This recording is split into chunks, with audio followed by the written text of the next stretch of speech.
दोस्तों हम लेकर आ चुके हैं आप लोगों के लिए 20 मिनट में शाम की 50 ताज़ा और बड़ी खबरें बताएंगे। दोस्तों आखिरकार आज कैसे हमास ने इजराइल के सैनिकों को गाज़ा पट्टी में दौड़ा दौड़ा कर पीटा। जी हां, बौछार कर दी है गोलियों की। वहीं पर प्रधानमंत्री नरेंद्र मोदी के खिलाफ विपक्ष का प्लान हुआ तैयार। आखिरकार 2024 के चुनाव के लिए बन गई रणनीति।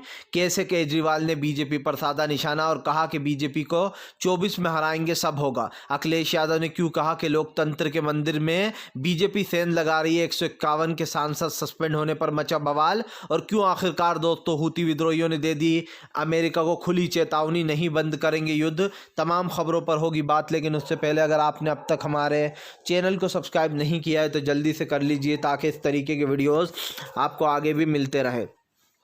दरअसल दोस्तों आपको बता दें चले, हमास ने फिर से बढ़ा दी मुश्किलें। जी हां, आपको बता दें इजराइल सैनिकों को दौड़ा दौड़ा कर पीटा।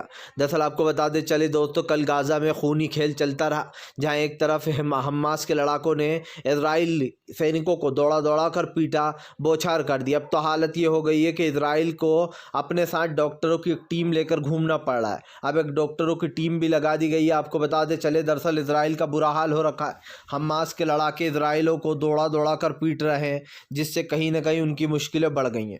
आपको बता दें चले दोस्तों, इंडिया गठबंधन की मीटिंग में ले लिया गया बड़ा फैसला। अब जो नेक्स्ट मीटिंग होगी उसमें सीट शेयरिंग और बस मैदान में उतरने वाले कैंपेन शुरू कर दिया जाएगा। दरअसल आपको बता दें चले, अरविंद केजरीवाल ने जानकारी दी है कि फिलहाल बस अब इस मीटिंग में सब कुछ तय हो चुका है। अब जो है हम कैंपेन और टिकट बंटवारे के लिए रेडी हो चुके हैं। आपको बता दें चले, इंडिया गठबंधन की मीटिंग में तमाम लोगों ने अपने अपने मुद्दे रखे और सबने अपने अपने हिसाब से चर्चा की और उन्होंने अपनी अपनी राय रखी। आपको बता दें चले दोस्तों, राय को लेकर जैसे जिसके मन में जो भी था उसने खुलकर बोला कि मुझे ये लगता है, मुझे वो लगता है। ऐसे में पार्टी ने सबकी बात सुनी। अब इंडिया गठबंधन सीट शेयरिंग को लेकर पूरा तिकड़म बिठाएगा और इस तिकड़म के साथ दोस्तों ये साबित हो जाएगा कि फिलहाल आने वाले समय में इंडिया गठबंधन की सरकार कैसे बनेगी। आपको बता दें चले दोस्तों, फिलहाल एक बार फिर से मच गया हंगामा। जी हां, हूती विद्रोहियों ने कर दिया ऐलान। बोले अमेरिका भले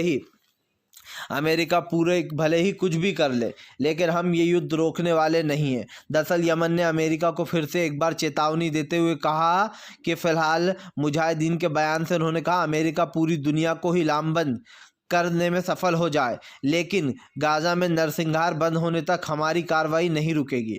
सिंपल सी बात यह है दोस्तों, गाज़ा में जो मासूम लोग मारे जा रहे हैं, यमन उनकी लड़ाई लड़ रहा है। यमन ने साफ कहा है कि भले ही तुम पूरी दुनिया को लामबंद कर दो, लेकिन हम अपनी इस जंग को रोकने वाले नहीं हैं, चाहे तुम कुछ भी कर लो। हम तब तक इस जंग को नहीं रोकेंगे जब तक कि जो है गाज़ा में नरसंहार बंद नहीं होता। सिंपल सी बात ये है दोस्तों कि इस वक्त यमन जो है वो फ़िलिस्तीनियों के लिए लड़ाई लड़ रहा है, गाज़ा के लिए लड़ाई लड़ रहा है और एक एक कर कर कारवां बनता चला जा रहा है। वैसे अगर देखा जाए तो यमन की बात भी गलत नहीं है।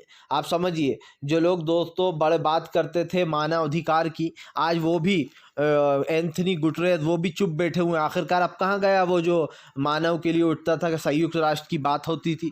तमाम लोग चुप बैठे हुए हैं, जो नरसंहार हो रहा है उसको देख रहे हैं।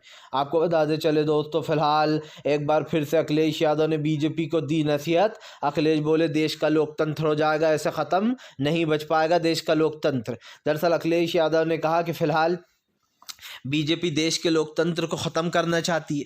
उन्होंने कहा कि बस थोड़े दिन अगर इनको और समय मिल जाएगा तो ये बाबा साहब अम्बेडकर की जो संविधान लिखा हुआ है उसको भी बदल देंगे। दरअसल अखिलेश का कहना है कि ज़िंदगी में पहली बार मैंने देखा है कि 151 सांसदों को बाहर कर दिया गया। आप समझिए दोस्तों, आखिरकार ऐसा संसद में कौन सा सवाल पूछ लिया गया था जो तमाम सांसदों को बाहर निकाल दिया गया। सिर्फ यही पूछा गया था ना कि भैया गृह मंत्री अमित शाह के अंदर ही ये सारी सिक्योरिटी आती है, पुलिस जांच आती है, तमाम लोग आते हैं, उन्हें आकर संसद में जवाब दे देना चाहिए। लेकिन गृह मंत्री अमित शाह ने कोई जवाब नहीं दिया। यही कारण है दोस्तों जो इस वक्त वो लोग भड़के हुए हैं। विपक्ष को 151 सांसद को बाहर निकालने के ऊपर अखिलेश ने नसीहत दी। अखिलेश ने यह भी कहा कि इंडिया गठबंधन की मीटिंग हमारी बहुत अच्छी गई है, इसमें सबने अपनी अपनी बात रखी है। उन्होंने कहा कि सीधी सी बात यह है, आने वाले समय में हम जो है यहाँ पर सीट शेयरिंग और अब कैंपेनिंग शुरू करने वाले हैं। डायरेक्ट अब बस मैदान में उतरेंगे। अखिलेश ने सबको जानकारी दे दी। उन्होंने कहा कि हमने अपना फॉर्मूला पार्टी के सामने रखा है। पीडीए 80 हराओ का नारा जो दिया है हमने, वही सक्षम है। और पीडीए ने साफ कर दिया है कि फिलहाल इंडिया गठबंधन और पीडीए मिलकर बीजेपी को हरा देगा। आपको बताते चले दोस्तों, बढ़ गई मोदी सरकार की मुश्किलें, मल्लिकार्जुन खड़गे ने खोला मोर्चा। खड़गे बोले ये देश का लोकतंत्र नहीं हो सकता जिसमें 151 सांसद को बाहर कर दिया जाए। दरअसल आपको बताते चले, सड़क से लेकर संसद तक हंगामा मचा हुआ। 151 सांसद के निकले जाने के बाद विदेशी मीडिया में भी इसकी चर्चा हो रही है। आपको बताते चले, अब तक लोकतंत्र में ऐसा कभी नहीं हुआ। दोस्तों अगर मैं आपको बीजेपी का पुराना वीडियो दिखा दूंगा, जब मनमोहन सिंह साहब थे 2012 में, उससे पहले 2009, 2008, इस समय कैसा हंगामा करते थे दोस्तों बीजेपी वाले। जब कांग्रेस की सरकार थी, टेबलों पर चढ़ जाया करते थे। टेबलों पर चढ़कर दोस्तों चीज़ों को उखाड़ते थे, उस पर कूदाफादी करते थे और पता नहीं क्या क्या कहते थे कांग्रेस के बारे में। लेकिन दोस्तों उसके बाद भी उन लोगों को सदन से बाहर नहीं निकाला जाता था। लेकिन आज जो सरकार बैठी हुई है ना दोस्तों सत्ता में, वो तानाशाह की बादशाह बन चुकी है। उसको यही लगता है कि अगर कोई सवाल पूछता है तो उसके सवाल का जवाब मत दो। अगर कोई कुछ भी हमसे पूछे तो हम उसका जवाब दे क्यों दें। इससे अच्छा ये है कि सवाल पूछने वालों को सदन से बाहर का रास्ता दिखा दो।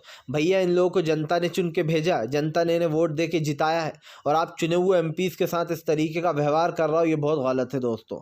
इस चीज़ को भुलाया नहीं जा सकता है कि ये जो हो रहा है ये कहीं ना कहीं दोस्तों बहुत ही ज़्यादा गलत हो रहा है।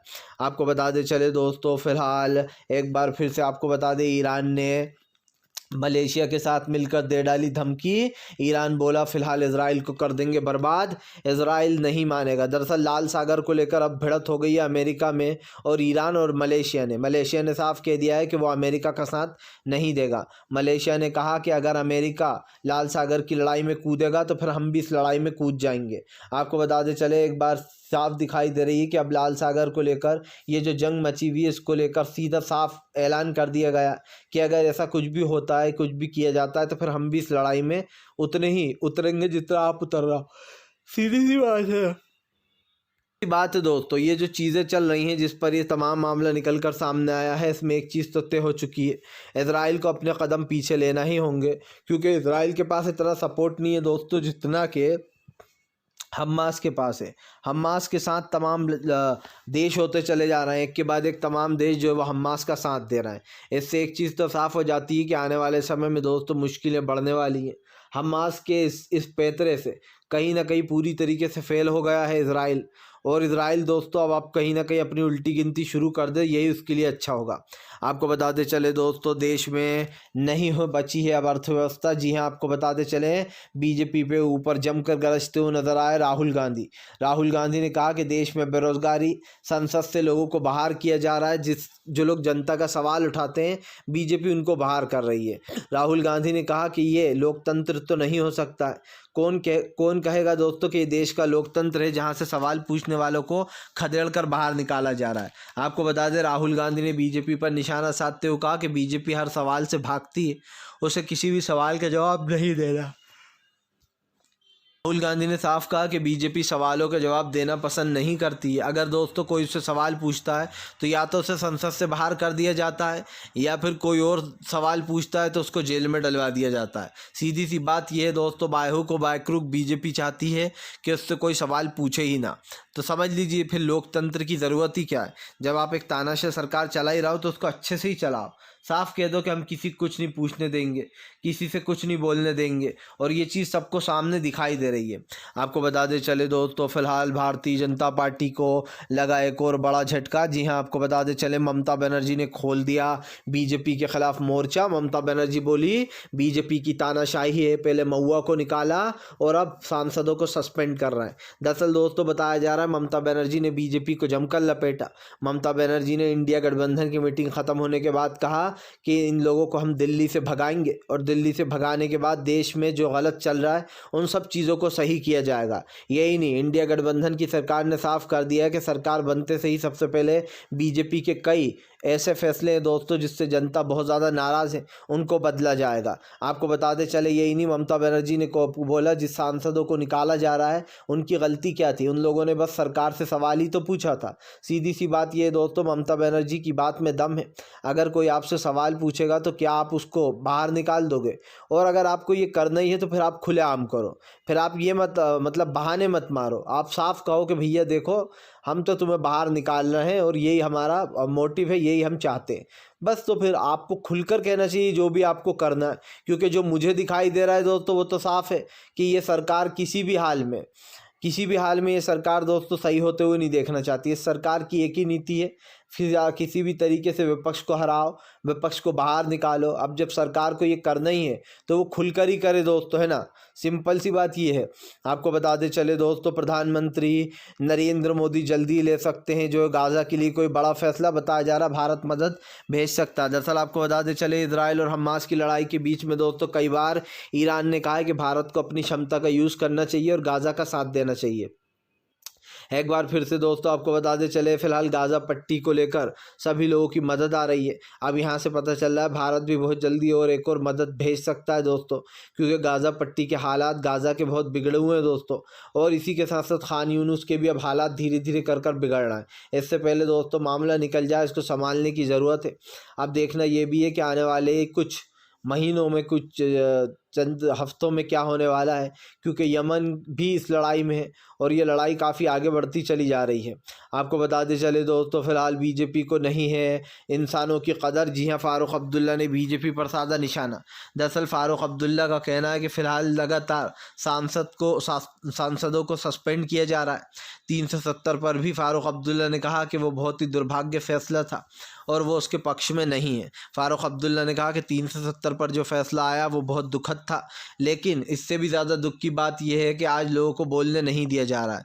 अब्दुल्ला ने बताया कि आखिरकार होम मिनिस्ट्री किसके अंडर है, अमित शाह के अंडर है, और पार्लियामेंट ये कह रहा है कि इसमें अमित शाह का क्या लेना देना, वो क्यों बयान दे। अब आप समझिए दोस्तों, सिक्योरिटी की जिम्मेदारी अमित शाह की तो है। तमाम पुलिस और सिक्योरिटी वाले ये किसके अंडर में काम करते हैं, अमित शाह के अंडर में काम करते हैं। तो जवाब कौन देगा, गृह मंत्री अमित शाह देंगे। लेकिन दोस्तों एक बयान देने के लिए ना मोदी आ रहे हैं ना शाह आ रहे हैं। सीधी सी बात ये है दोस्तों, जब भी कहीं पर पेंच फंस जाता है तो आप नोटिस कर लेना, नोटिस करके रख लेना, प्रधानमंत्री और अमित शाह दोनों गायब हो जाते हैं जैसे ही कोई बड़ा बम फूट जाता है ना। और जब इनके पास सवाल दे के का जवाब देने को नहीं होता तो ये दोनों कुछ दिन के लिए गायब हो जाते हैं। अभी मणिपुर की हिंसा हुई थी, प्रधानमंत्री आ ही नहीं रहे थे, पार्लियामेंट में आने को तैयार ही नहीं थे। फिर बड़ी मुश्किल से जो बहुत बवाल हुआ तो थोड़ी देर के लिए एक दिन आ गया और फिर दोस्तों हंगामा हुआ और प्रधानमंत्री फिर से निकल लिए। ऐसा ही आप देख लीजिए, कोरोना की मौतों के टाइम प्रधानमंत्री ने एक ट्वीट तक नहीं किया था। अमित शाह तो कहीं गायब ही हो गए थे, लोग कह रहे थे कि उनको कोरोना हो गया या वो बीमार हो गया, जो भी था। और यही कारण है जो अब इन सब चीज़ों पर सवाल उठ रहे हैं। आपको बताते चले दोस्तों, फिलहाल एक बार फिर से जो है यहाँ पर दोस्तों हिजबुल्लाह ने कर दिया बवाल, हिजबुल्लाह ने बरसाई मिसाइलें। जी हाँ, दरअसल आपको बताते चले दोस्तों, इजराइल और हिजबुल्लाह की लड़ाई में एक और एंट्री। हिजबुल्लाह ने कल जमकर जो है यहाँ पर गोलाबारी की है। दरअसल आपको बताते चले दोस्तों, इजराइल और वैसे ही हिजबुल्लाह के बीच में बन नहीं रही है। हिजबुल्लाह ने फिर से एक बार जो है यहाँ पर दोस्तों इजराइल को सबक सिखाया है और वहाँ पर रॉकेटों की बौछार कर दी है। हिजबुल्लाह का सीधा एक ही है जैसा यमन का है कि जब तक नरसंहार बंद नहीं होगा तब तक दोस्तों हिजबुल्लाह रुकने वाला नहीं है। सिंपल सी बात यह है, हिजबुल्लाह से लेकर तो तमाम लोग दोस्तों लोगों के पीछे पड़े, क्योंकि इन लोगों ने जो किया है इस चीज़ को माफ़ नहीं किया जा सकता।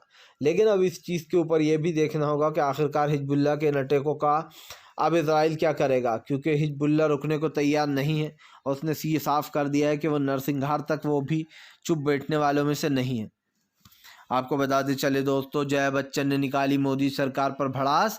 जया बच्चन बोली, ये इतिहास के लिए बहुत शर्म का दिन है, इससे पहले कभी ऐसा नहीं हुआ। उन्होंने कहा कि हम सिर्फ 3 लेडीज ही बचे हैं संसद में और हमारी भी कुछ सुनी नहीं जा रही है। आपको बताते चले दोस्तों, जया बच्चन ने कहा कि मैंने पहली बार ऐसा देखा कि इतने सारे सांसदों को निलंबित कर दिया गया हो। और दोस्तों मैं लिख के दे सकता हूँ, आप लोगों को भी पहली बार ही ऐसा कुछ सुनने को मिला होगा कि इतने सारे सांसद एक साथ सस्पेंड हो गए, क्योंकि आज तक इतिहास में इतने सांसद कभी सस्पेंड हुए ही नहीं दोस्तों। एक बार बहुत पहले 1966 वगैरह का ये मामला है, 1989 का शायद, तब कोई लगभग 80 से 70 सांसद हुए थे सस्पेंड, लेकिन वो भी दोस्तों 80 से 70 थे। अब तो मामला इतना बढ़ गया है कि ये मामला डबल पहुंच गया है। अब आप समझ सकते हैं कि सरकार करना क्या चाह रही है। सरकार की सिर्फ दोस्तों एक ही नीति है, किसी भी तरीके से विपक्ष को बोलने से रोका जाए ताकि ये बाहर संसद के जाए ना। और ऐसे भी जब विपक्ष बोलता है तो आरोप लगते ही हैं कैमरा टीवी पर कि कैमरा जो है या तो धनकर जो स्पीकर है उनकी तरफ कर दिया जाता है, या बीजेपी के नेताओं को बताया जाता है जो भाषण देता है उसको तो गायब भी कर दिया जाता है। इसीलिए दोस्तों इनकी स्पीचें कटने का भी इल्ज़ाम लगता है। देते लंबे लंबे भाषण हैं बेचारे ये लोग, और उनके वीडियो काट दिए जाते हैं पार्लियामेंट में। इससे साफ दिखाई देता है कि आज हमारे पार्लियामेंट की हालत भी दोस्तों लाचार और वो हो गई है बिल्कुल बेबस। आपको बता दे चले दोस्तों, इंडिया गठबंधन में हो गया बड़ा खेल, खरगे का नाम आ रहा है सामने। दरअसल आपको बता दे चले, इंडिया गठबंधन में मल्लिकार्जुन खरगे का बताया जा रहा है कि केजरीवाल AK और ममता बनर्जी ने खरगे का नाम आगे सरकाया। ऐसा सोर्सेस से पता चला है कि फ़िलहाल PM के नाम के लिए खरगे का नाम आगे बढ़ाया जा रहा है और बताया जा रहा है कि वो लोग खरगे को चुनना चाहते हैं, मतलब केजरीवाल और ममता बनर्जी। हो सकता है इन दोनों ने अलग मीटिंग भी की थी कि शायद खरगे का नाम आगे बढ़ाना चाह रहा हूँ। लेकिन आपको बता दें, हालांकि औपचारिक तौर पर इसका कोई बयान नहीं आया।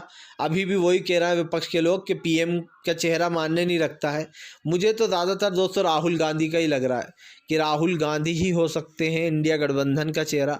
देखा जाए तो राहुल गांधी इस देश के सबसे पॉपुलर नेता की दूसरी लिस्ट में भी आ चुके हैं और वो बहुत पॉपुलर भी हो गए हैं। लेकिन दोस्तों अब आने वाले समय में क्या फ़ैसला लिया जाएगा, क्या एक ऐसा चेहरा चुना जाएगा जो उम्र के हिसाब से, जिसकी उम्र एज ज़्यादा हो, या फिर राहुल गांधी की पॉपुलैरिटी देखकर उन्हें ही चुना जाएगा, तो ये तो आने वाला वक्त ही बताएगा।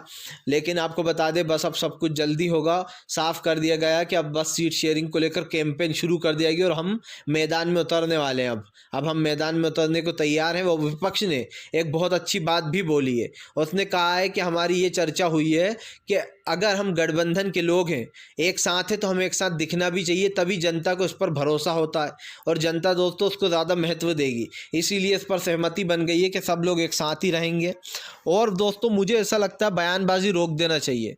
कम से कम 2024 तक हर एक दल को एक दूसरे के खिलाफ बयानबाजी बिल्कुल नहीं करना चाहिए, चाहे भले ही चुनाव प्रचार हो या कुछ भी हो, क्योंकि तभी तो दिखाई देगा कि भैया आप लोग एकजुट हो। अगर आप एक दूसरे के खिलाफ बोलते रहोगे, जैसे अखिलेश यादव थे, उन्होंने कांग्रेस को कह दिया तो अरे चोर पार्टी है, मध्य प्रदेश में इन्हें वोट मत देना।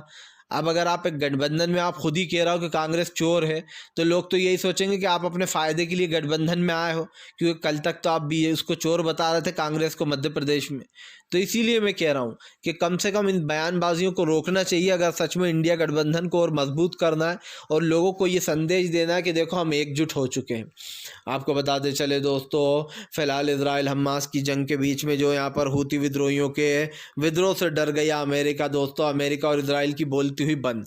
दरअसल दोस्तों हूतियों का एक ही काम है, गाज़ा पट्टी की जंग को रोकना। उन्होंने साफ कर दिया है कि अगर अमेरिका नहीं माना तो हम और भी आगे कार्रवाई करते रहेंगे।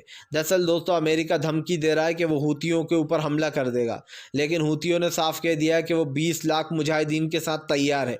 अगर अमेरिका को आजमाना है तो आजमा ले। यही नहीं, उन्होंने ये तक कहा है कि फ़िलहाल जानबूझकर अमेरिका ये चीज़ें कर रहा है और वो कहीं ना कहीं मिला हुआ है। दोस्तों उन्होंने कहा कि अमेरिका जो है वो इज़राइल से मिला हुआ है और इज़राइल और अमेरिका मिलकर जो गाज़ा पट्टी में नरसंहार फैला रहा है। आपको बताते चले दोस्तों, फिलहाल प्रधानमंत्री नरेंद्र मोदी के खिलाफ जमकर फायर हो गए संजय रावत। संजय रावत बोले आखिरकार ये कौन सा लोकतंत्र है जहां पर सांसदों को बाहर निकाला जा रहा है। दरअसल दोस्तों आपको बता दें, सांसदों के बाहर निकलने के ऊपर संजय रावत ने भड़ास निकाली। संजय रावत बोले अब तक 151 के लगभग सांसद सस्पेंड हो गए। उन्होंने कहा कि जो लोग अंदर बैठे हुए बीजेपी का काम कर रहे हैं। जाहिर सी बात है दोस्तों, जिन्हें स्पीकर बनाया गया है वो भी बीजेपी के, जो जगह जगह राज्यपाल नियुक्त होते हैं वो भी बीजेपी के। तो आप समझिए, ना सरकार चलाने देते हैं, ना सदन में मुद्दे उठाने देते हैं। तो फिर बेचारा करे तो करे क्या विपक्ष? या तो विपक्ष के पास एक ही काम है, संसद जाना बंद ही कर दे, क्योंकि यूँ भी सस्पेंड तो वो हो ही रहा है दोस्तों एक एक कर।